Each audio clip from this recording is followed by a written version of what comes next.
তাড়াহুড়ো করে রান্না করে এখন টিফিন দিতে এসেছি, ওকে অফিস চলে যাবে। সকাল থেকে সেরকমভাবে সময় পাইনি। তো হাই এভরিওয়ান, এখনই ব্লগটা শুরু করলাম। এখন অফিস চলে যাচ্ছে, এখন মোটামুটি 11টা 15 বাজে। এই শীতকালে বিছানা তুলতে না অনেকটা সময় লেগে যায়, তার কারণ হচ্ছে বালিশ কম্বল সবকিছু থাকে, সবগুলোকে ভাঁজ করে রাখা। সকালে উঠে শুধু মশারিটা তোলা হয়, আর তারপরে এই যে অফিস চলে গেল, এখন আমি ঘরটাকে একটু ভালোভাবে গুছিয়ে নেব।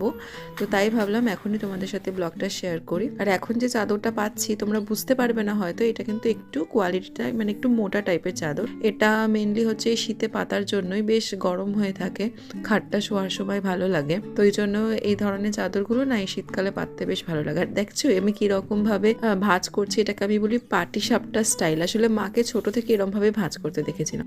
স্নান করে চলে এসেছি। শীতকাল যা ঠান্ডা, তাও ঠান্ডাটা একটু কমেছে আগের থেকে। আর এখন শীতকাল তো ময়শ্চারাইজার বেশি করে লাগাতেই হবে, স্কিন কেয়ারটা মাস্ট।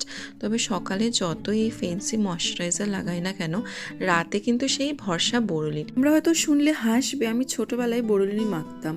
তো এখন আর ফেসে মানে দিই না, তবে এখনও লিপে মানে ঠোঁটে, তারপরে হচ্ছে পায়ে, রাতের দিকে কিন্তু বোরোলিনই ভরসা। যতই ফেন্সি দামি দামি ক্রিম ইউজ করো না কেন, বোরোলিনের মতো এত তাড়াতাড়ি কাজ কিন্তু হয় না। তোমাদের যদি আমার সাথে একমত হয়ে থাকে তাহলে অবশ্যই কমেন্টে জানিও। হালকা চুলটা শুকিয়ে অনেক কাছাকাছি হয়েছে, তাই ভাবলাম ছাদে আসি, জামা কাপড়গুলো মেলে দিই। তবে রোদ কিন্তু আজকে সেরকমভাবে খুব একটা ওঠেনি, তবে যাই হোক আর কি, ব্যালকনিতে দিলে তো একদমই শোকাবে না, তো ছাদে দিয়ে যতটা হয় আর কি।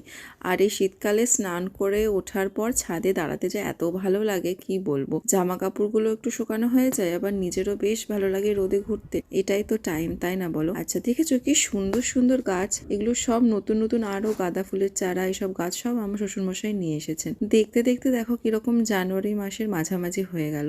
কিভাবে বছরের পর বছর চলে যাচ্ছে টেরই পাওয়া যাচ্ছে না। যদি এই ভিডিওটা ভালো লেগে থাকে অবশ্যই লাইক এবং শেয়ার করো। দেখা হবে নতুন কোনো ব্লগে, নতুন কোনো গল্পে।